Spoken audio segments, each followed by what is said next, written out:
Estamos entonces estudiando por qué tomamos malas decisiones y hacemos un análisis de un pasaje que es bien interesante, que es Primera de Samuel, capítulo 27, versículos del 1 al 12.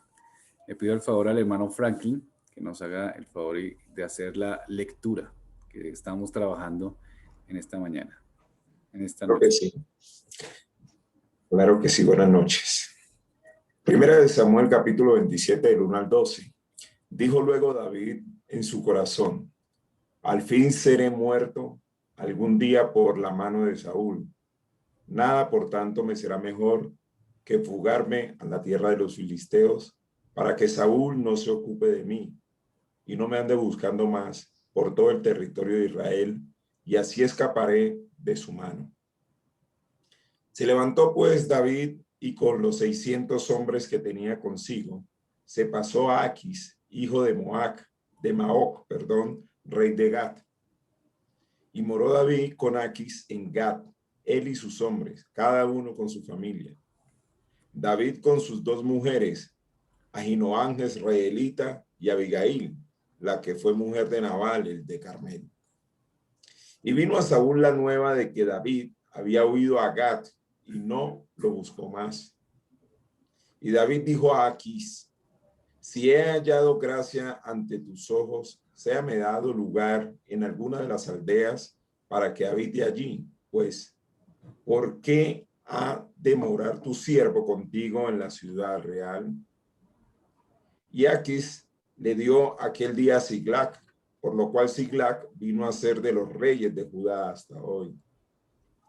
Fue el número de los días que David habitó en la tierra de los filisteos 1 año y 4 meses.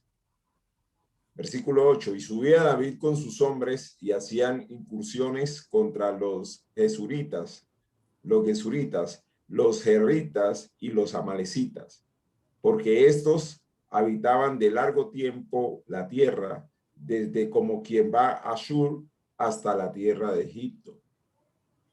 Y asolaba David el país y no dejaba con vida hombre y mujer, y se llevaba las ovejas, las vacas, los asnos, los camellos y las ropas, y regresaba a Aquis.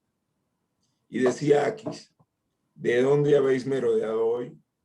Y David decía: en el Negev de Judá, y en el Negev de Jeramael, o en el Negev de los ceneos. Ni hombre ni mujer dejaba David con vida para que viniesen a Gat, diciendo: no sea que den aviso de nosotros y digan: esto hizo David, y esta fue su costumbre todo el tiempo que moró en la tierra de los filisteos.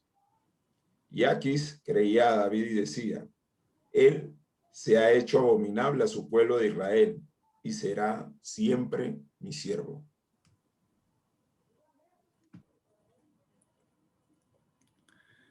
Muy bien, hermanos, entonces habíamos hablado de este pasaje donde David toma una decisión nefasta, ¿no?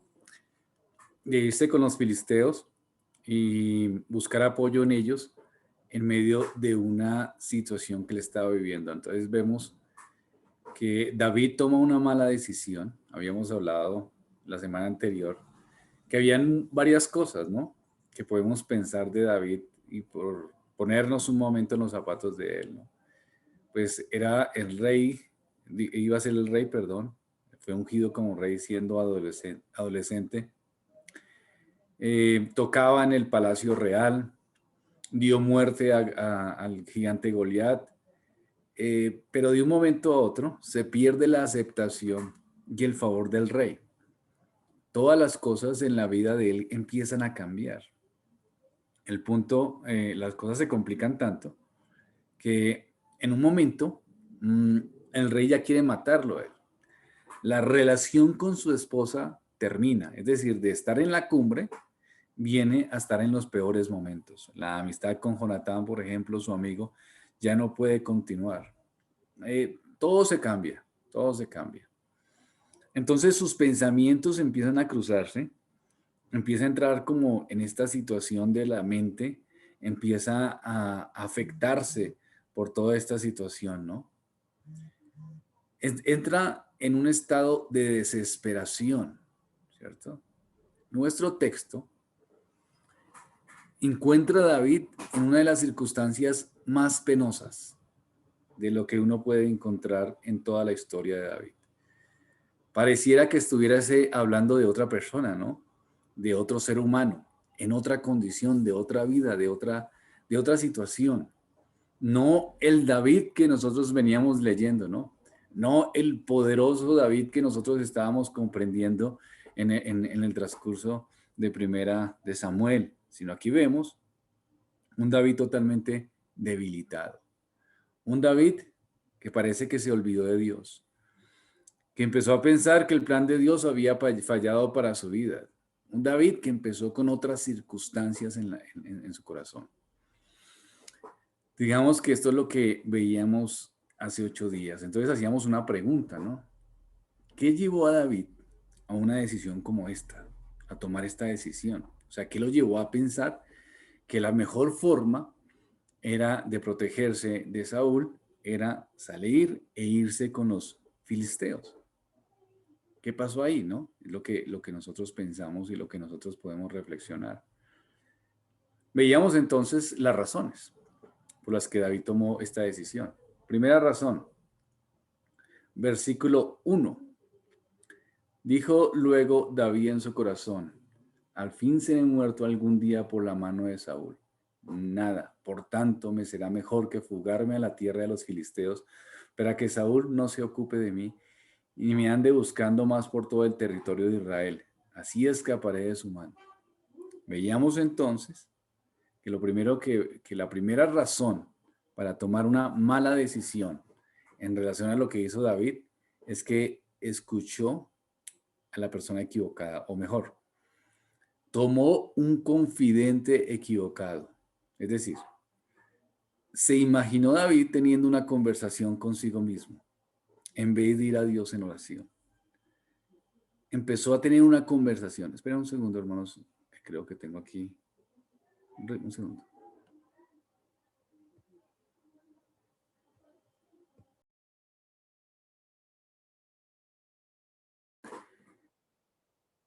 Entonces, comete un error.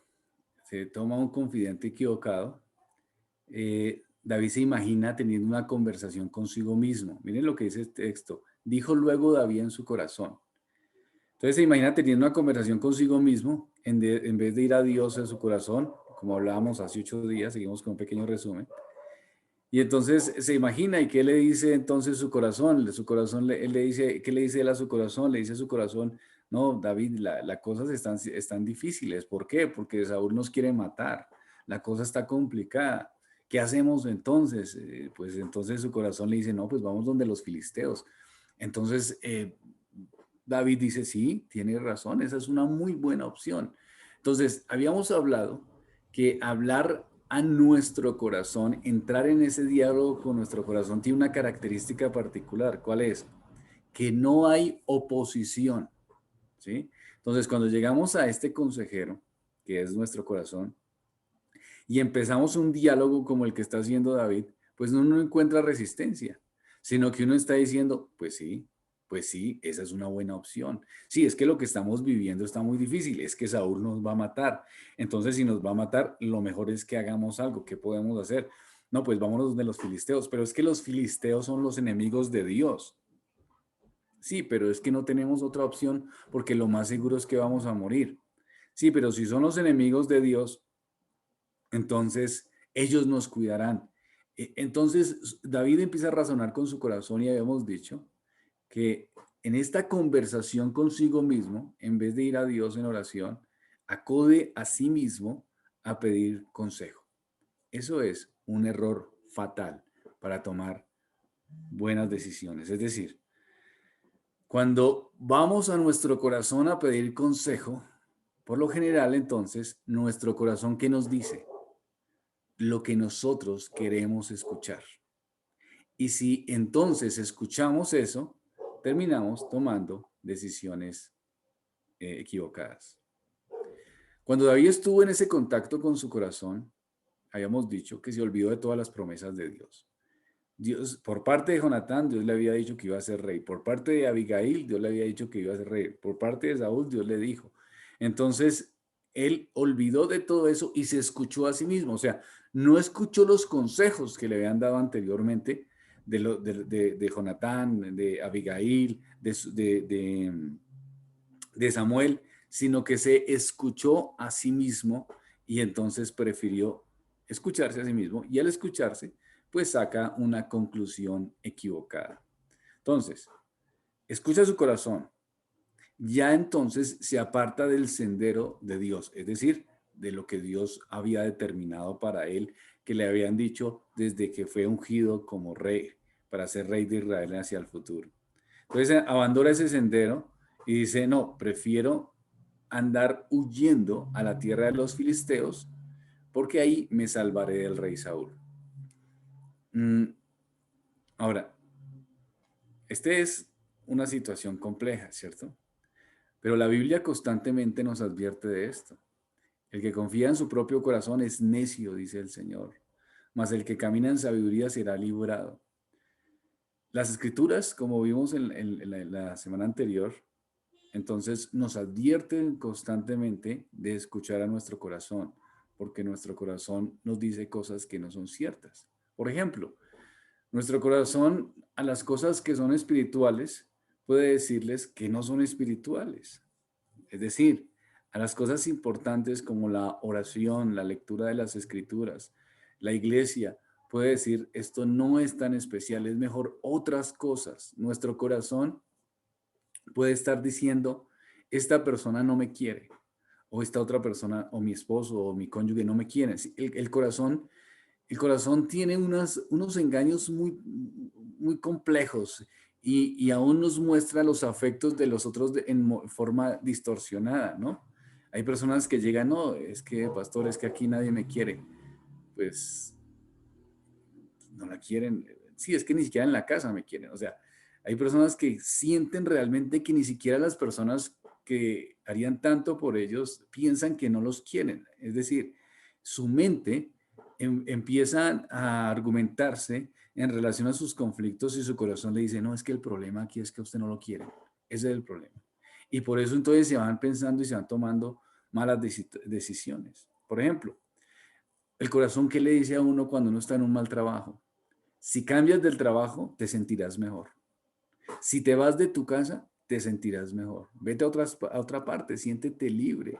Reconstruye tu vida, busca otras opciones, cosas que no necesariamente sean malas, pero el corazón siempre nos está diciendo que deberíamos irnos, que deberíamos abandonar. Eso nos dice el corazón siempre.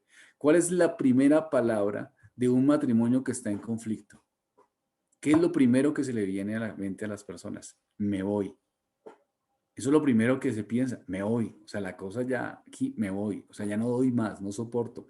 ¿Por qué? Porque el corazón le dice, esta es la solución, váyase. Esta es la solución.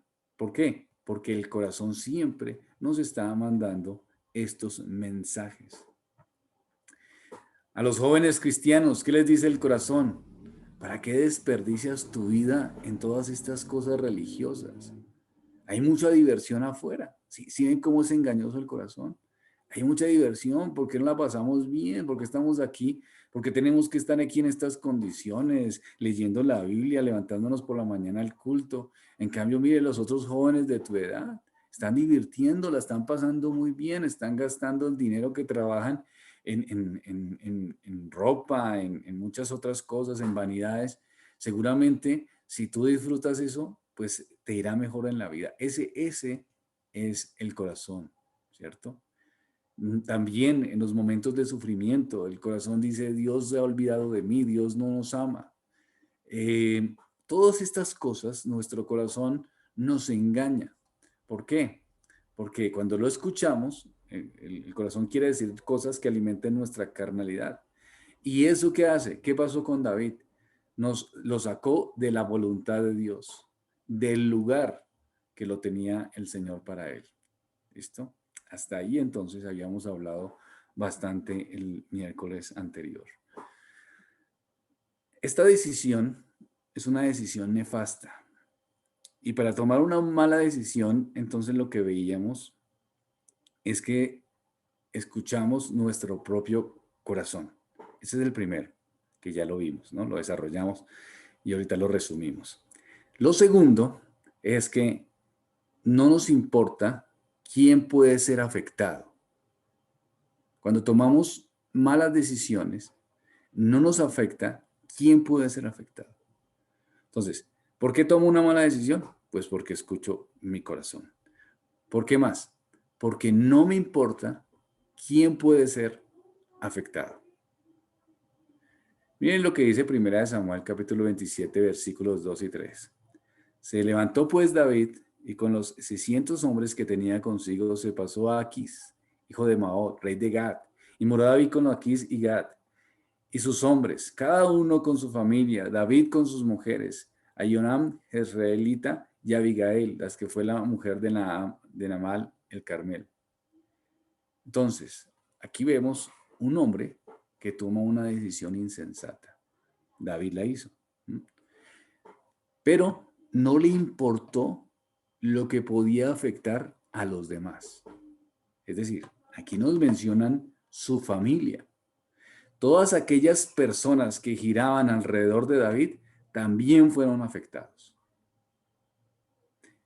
¿Por qué tomó malas decisiones? Porque no me importa a los demás. Así de sencillo, si lo queremos simplificar. ¿Qué pasó con David? Pues tenía su familia, tenía los siervos, tenía la gente que le seguía. ¿Y qué pasó con ellos entonces? No le importó. Él lo único que quería era preservar su vida y pensó que la forma de preservarla era de esa manera.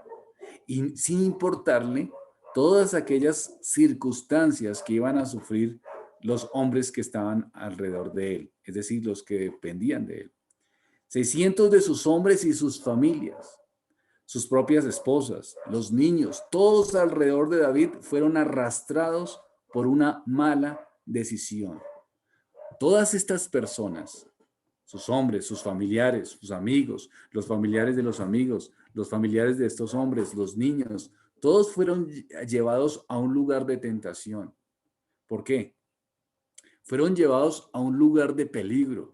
¿Por qué? Porque David, ¿qué hizo? Escuchó a su corazón y no le importó nadie más. Esto nos suena conocido, hermanos. Así somos, ¿no? A veces tomamos decisiones sin importarnos nadie más. Nada nos importa, sino lo que nosotros queremos y nuestro propio deseo. ¿Por qué tomo malas decisiones? Pues porque yo voy sin importar el que esté al frente y el que pueda ser afectado. Nosotros nunca estamos solos, siempre, así sea usted un soltero. O sea, usted nunca está solo, siempre tiene personas alrededor que van a ser afectados por las decisiones que usted tome. Y esos familiares, amigos, conocidos, es la providencia del Señor para su bien. Los padres son una gracia del Señor para el cuidado de los hijos. El cónyuge, el esposo, la esposa, la iglesia, los hermanos, todo lo que está alrededor nuestro es una providencia de Dios, a los cuales le debemos, pues, honra y le debemos también respeto. Esas decisiones que nosotros tomamos afectan la vida de las personas que están a nuestro alrededor, pero a veces no importa. Tomamos una mala decisión, ¿por qué? Porque no nos importa la vida del otro en sí. Somos tan egoístas que nos centramos en nosotros mismos y no nos importa la situación que se está viviendo si nos enfocamos en qué, en nuestro propio deseo. David no le importó nada más. Miren lo que dice Romanos 14:7. Romanos capítulo 14, versículo 7, hablando de la comunidad y los débiles y los fuertes y las relaciones unos con otros. Y de repente sale este hermoso versículo 7 que nos dice tanto. Porque ninguno de nosotros vive para sí y ninguno muere para sí. ¿Qué significa esto? Querido hermano, querido amigo que me escucha, esto significa que cualquier cosa que usted haga en su vida está afectando a otros, a los que están alrededor suyo. Cuando un esposo, cuando una esposa da un paso fuera de Dios, eso afecta al matrimonio. No lo afecta solo al esposo o la esposa que comete el pecado o se va de lado. No, afecta a los dos. Y, y no solo a los dos. Si hay hijos, afecta a los hijos. Si hay una comunidad de creyentes, afecta a la comunidad de creyentes. Cuando uno o ambos padres desechan vivir bajo los principios de Dios, esto tiene un impacto tremendo hacia los hijos.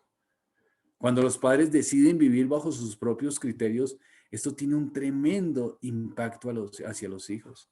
Los destruye, los afecta, les cambia el corazón, les llena de resentimientos. Nunca una decisión que usted tome es una decisión personal que recibirá solamente usted sus consecuencias para usted y ya, y todo el mundo, pues, no importa a los demás, sino que esto es una decisión que yo tomo y entonces me voy con eso. No, la decisión que usted toma afecta a todos los que están a su alrededor.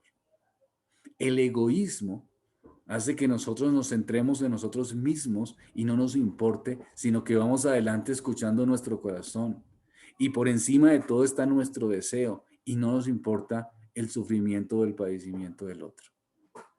Hace un tiempo estaba hablando con una pareja que la esposa no son de nuestra iglesia, que me pidieron consejería y la esposa me dijo, mire, pastor, yo la verdad vengo acá, pero no, yo no quiero solucionar el problema con mi esposo. Yo ya tengo otra pareja, y no quiero solucionarlo. Y yo le dije, ¿reconoces que estás afectando la vida de tus hijos? Me dijo, no, no creo. ¿Por qué? Porque yo creo que ellos quieren mi felicidad. ¿Sí? ¿Quién está hablando ahí? ¿La realidad? ¿Ustedes creen que quién habla ahí? No, yo creo que ellos quieren mi felicidad, quieren lo mejor para mí, ellos quieren que yo esté bien y ellos saben que con su papá no tengo la mejor relación, entonces ellos quieren mi felicidad. ¿Quién está hablando ahí? El corazón, ¿cierto? El corazón que le argumenta y le está diciendo, mira, abandona el hogar. Ese hombre no vale la pena. No, pero ya llevo como 20 años con él, no importa, no vale la pena. Mira, hay otras opciones mejores. No tienes que meterte en estas circunstancias y vivir de esta forma. Entonces, así es el corazón y el corazón es tan fuerte y el engaño es tan fuerte que no le importa y que uno ve que como si no hubiera afectado a los otros. Le dije, si yo hablo con tus hijos, ¿ellos me darán la respuesta que tú me estás dando? Me dice, me supongo. Obviamente no. Hablé con sus hijos y sus hijos estaban muy, muy mal, destruidos, afectados emocionalmente, de muchas formas que ustedes de pronto no podrían, digamos, entender si no están con esa situación, gracias a Dios, ¿no? Pero sí situaciones que tuve que hablar y tener consejería con ellos, y es unas situaciones dramáticas, unas situaciones bien complejas en la vida de estos niños. ¿Por qué es? Por las malas decisiones de sus padres, ¿no? Eso los lleva, una mala decisión lleva a otra mala decisión, otra mala decisión lleva a otra mala decisión, y esto entonces se vuelve un círculo vicioso. Pero lo peor de todo es que las personas realmente creen que el problema es solo con ellos cuando toman una mala decisión. ¿Cuántas veces uno va aconsejando a las personas y les dice, mira, esto va a afectar a los tuyos? No, esta es mi vida. Esta es mi vida. Las personas que manejan mal su economía, por ejemplo. ¿Será que un hogar con una economía que no es sabia, será correcto? ¿No afecta a nadie? Hay personas que en un momento u otro pueden tener una economía Y uno los ve gastando en paseos, gastando en cosas, y después no tiene ni siquiera para ir a la iglesia. Y no puede ni siquiera con la familia tener una vida pues bien o pagar cosas elementales de sus servicios. ¿Por qué? Porque tomaron una mala decisión y esa mala decisión no le afecta a uno, sino le afecta a todos. En la economía, en las cosas que se hacen, esas son decisiones que no van afectando a uno solo. ¿Mm? En el trabajo, en la iglesia, en la vida, todas las decisiones que alguien tome, por ejemplo, en nuestra congregación, cuando alguien toma una decisión equivocada, nos afecta a todos. Hay dolor para todos. Se lastima a la comunidad. No solamente es una situación aislada de una persona que tomó una decisión y dejó eso a un lado, ¿no? Nosotros como creyentes tenemos que ver la realidad de esta circunstancia. Vamos a ver Lucas capítulo 17, versículos del 1 al 2.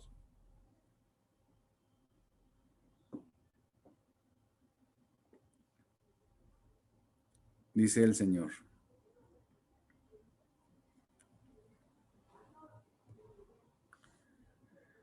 dijo Jesús a sus discípulos: imposible es que no vengan tropiezos, más hay de aquel porque vienen. Mejor le fuera que le sea atase al cuello una piedra de molino y se arrojase al mar el que hace tropezar a uno de estos pequeños. Es grave, querido hermano, es grave una decisión equivocada que afecte a su familia. Es grave. Una decisión equivocada para sus hijos. La Biblia condena ese tipo de circunstancias. Una situación, una decisión que afecte a la comunidad de creyentes. La Biblia es seria en eso. Debemos ser cuidadosos con las cosas que hacemos, con las cosas que pensamos. Ahora, la decisión fue afectada y el patrón de vida fue afectado. Volvemos a nuestro texto de 1 Samuel, capítulo 27. 1 Samuel, capítulo 27, versículos del 5 al 12. Dice las Escrituras. David dijo a Aquís: si he hallado gracia ante tus ojos, séame dado lugar de alguna de las aldeas que habite allí. Pues, ¿por qué he de morar tu siervo contigo en esta ciudad real? Y Aquís le dio aquel día a Siglar, por lo cual Siglar vino a ser de los reyes de Judá hasta hoy. Fue el número de los días de David, habitó en la tierra de los filisteos 1 año y 4 meses. Y subía David con sus hombres y hacía incursiones contra los gesuritas, los gerristas y los amalecitas, porque estos habitaban de largo tiempo la tierra, desde como quien iba a Sur hasta la tierra de Egipto. Y asolaba a David el país, y no dejaba con vida a hombre ni mujer. Y se las llevaba ovejas, las vacas, los asnos, los camellos, las ropas, y regresaba a Aquís. ¿Notan el cambio de vida? Es decir, no sé si la lectura rápida nos pueda ver lo que está pasando aquí. Estamos hablando del ungido de Dios, su familia, sus hombres, todos los que lo seguían. ¿Por qué lo seguían? ¿Por qué seguían a David? Porque era el ungido de Dios, porque era el que derrotó a Goliat, porque era el que tenía el poder sobre todas las cosas y que los soldados le seguían y le admiraban porque era defensor de Dios, defensor de su pueblo. Era el hombre que había elevado el estatus de Israel y le había dado de nuevo esperanza a su pueblo. Los hombres lo seguían. Ahora, ¿qué es David? Con sus hombres, asesinos, mercenarios. Eso es. Mercenarios a sueldo, a favor de los enemigos de Dios. ¿Ustedes habían visto esta imagen de David? Gravísimo, gravísimo. Estamos hablando de un mercenario, de un asesino, bajo los ejércitos del enemigo de Dios. Eran entonces de lo más bajo. Sus hombres que lo siguieron por quien era David, que lo respetaban por quien era David, porque era el que había que seguir, porque era el que se había ungido para ser rey. Es decir, estamos hablando de David, vamos a seguirlo. Saúl lo está persiguiendo, pero es por su envidia, porque sabemos que aquí el que realmente tiene el poder, la fuerza, es impresionante cómo Dios estaba a favor de él. Miren cómo toca esa lira, miren cómo canta himnos al Señor, miren cómo entona esas canciones de adoración y ahora está siendo un mercenario, un asesino a sueldo, al servicio de los filisteos. Los que estaban con él estaban en esa misma situación. Les cambió la vida, ¿no creen ustedes? Les cambió la vida. ¿Ah? Estaban bien con el hombre y sirviendo de la mejor manera, pero ahora estaban con los enemigos de Dios como mercenarios. La decisión de David no solo afectó al pueblo alrededor de él, sino que la manera de vivir de ese pueblo. ¿Cuántas decisiones hemos tomado que no ha cambiado la vida? Que nos ha cambiado la vida. Ha cambiado la vida, y no para bien, ¿no? Nos ha cambiado la vida. Hace poco, un matrimonio lastimosamente pidieron desalojo. Se separaron y el esposo desalojó a la esposa del apartamento con todos los hijos. O sea, ¿se imaginan ustedes?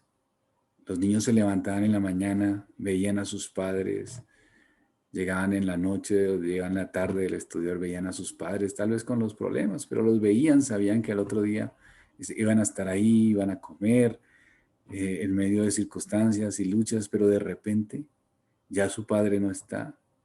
Después viene otra persona a un hogar y después de eso ya ni siquiera tienen ese sitio donde vivir.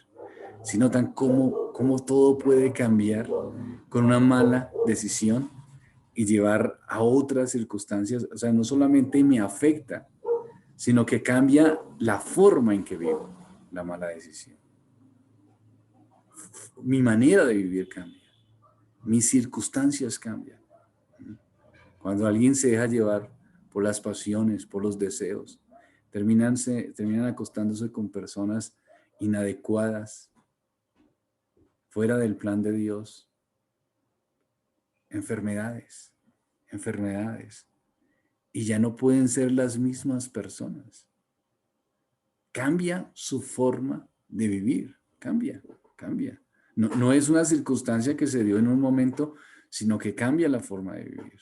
Los recuerdos, las luchas, en el momento en que alguien inicia con un clic viendo cosas inapropiadas, empieza una batalla de ahí en adelante que ya no es la misma forma, porque las adicciones a la pornografía y todo este tipo de cosas no es una cosa que se maneje como la gente dice que se va manejando, sino que empiezan una batalla en su mente que los lleva a ver cualquier circunstancia en la calle, a cualquier hombre, a cualquier mujer, y están pensando cosas que no son agradables, que no son buenas. O sea, su forma de vida cambia. ¿Por qué? Porque se adelantaron en una circunstancia, porque hicieron una cosa que parecería que no iba a ser tan grave, pero en el tiempo se vio que sí era muy grave. Y no afecta a uno no solamente, sino que afecta a todas las personas. David entonces, vemos en este pasaje, por ejemplo en el versículo 4, podemos ver que David vivió con un sentido de falsa seguridad. Vivió más de un año allá, cambió a toda su familia, se volvió de lo peor, en la peor circunstancia, pero él pensaba que estaba seguro. Si ven lo que es el engaño en nuestras malas decisiones, es decir, uno puede tomar una mala decisión, que es evidente que es una mala decisión, que cambia el rumbo de la vida de uno, que afecta a los seres que uno dice que más ama, pero uno se siente seguro, pero falsamente. O sea, uno siente como que realmente está bien, cuando en realidad está mal. David buscó ayuda y fue con la multitud equivocada. Literalmente se volvió un siervo de los enemigos de Dios. David, por ese temor, hizo cosas que él nunca había hecho antes. ¿Sí notan, hermanos? Lo que nos llevan a malas decisiones, cosas que nunca había hecho antes. David asesinó. David mintió. David se sometió al enemigo de Dios. Toda su vida fue alterada por una decisión que él hizo en un momento determinado. David permaneció allí por más o menos 16 meses. Yo no me imagino esos 16 meses en la mente de David. ¿Cómo creen ustedes que serían, no? Es un periodo de su vida complejo, ¿verdad? Donde está recibiendo las consecuencias de sus malas decisiones, donde es un periodo de total oscuridad, donde sus familiares y amigos seguramente le reclamarían lo que estaba haciendo. Después que asesinaba, que mataba o que mentía, llegaba a la conclusión nefasta de que esa seguridad que pensaba que tenía, pues no era realmente verdad. Entonces, hermanos, cuando un creyente toma una decisión fatal y se aleja del Señor, su vida será afectada. Pero a veces la toma sin importar la vida de los demás. Eso le puede dar a usted, una mala decisión le puede dar un sentido de falsa seguridad. Y pensará que no está demasiado lejos de Dios y que de pronto va a evitar el castigo. Porque eso es lo que hace uno cuando toma malas decisiones. Se justifica a sí mismo, como estamos viendo con David, y se siente seguro en su falsa justificación. Pero además de eso, uno piensa que realmente todavía no ha tocado fondo. ¿Por qué? Pues porque en el caso de David, seguramente en la primera temporada que tuvo que salir a hacer circunstancias para los filisteos, tendría que haberse devuelto y decir, esto está mal, estamos haciendo lo incorrecto, estamos pecando contra Dios, mejor vámonos, o mejor, así nos toque morir, vamos a morir, pero aquí somos fieles a Dios, como cuando se levantó con Goliat, con la misma característica, con la misma fuerza, pero ¿qué hizo? Siguió 1 mes, 2 meses, 3 meses y cumplió 16 meses haciendo y deshonrando a Dios. ¿Ah? ¿Por qué? Porque se justificaba, porque se afirmaba. Pero David, ¿cuándo nos vamos? No, esperemos. Saúl todavía está por ahí, el peligro acecha. Mejor sigamos esperando, esperemos un rato más. No, esperemos otro rato o esperemos otro rato. Siempre buscando un espacio y una situación más y más. Encontramos un estilo de vida que cambió por completo. Las circunstancias de su vida cambiaron. Se alejó de Dios y cayó en el pecado y fue afectado él y los que él más amaba. Entonces, ¿por qué tomo malas decisiones? Porque escucho mi corazón. ¿Y por qué más? Pues porque no me importa los demás, no me importa el resto. Eso es. Hay personas que se cierran al dolor del otro y aún de los seres que más aman. No les importa. No les importa. Solamente quieren escucharse a sí mismos. Y no les importa el camino que están tomando, las decisiones que están tomando y la afectación que están teniendo a otros, sino que lo único que les interesa es sus propios deseos. Eso es por qué tomamos malas decisiones. ¿Cómo la ven hasta ahí, hermanos? ¿Mm? ¿Sí nos identificamos con David o no? Pues pastor, total. A veces tomamos decisiones terribles, ¿no?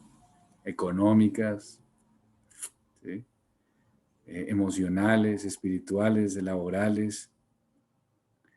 Realmente decisiones totalmente desenfocadas. Y pensamos que estamos bien.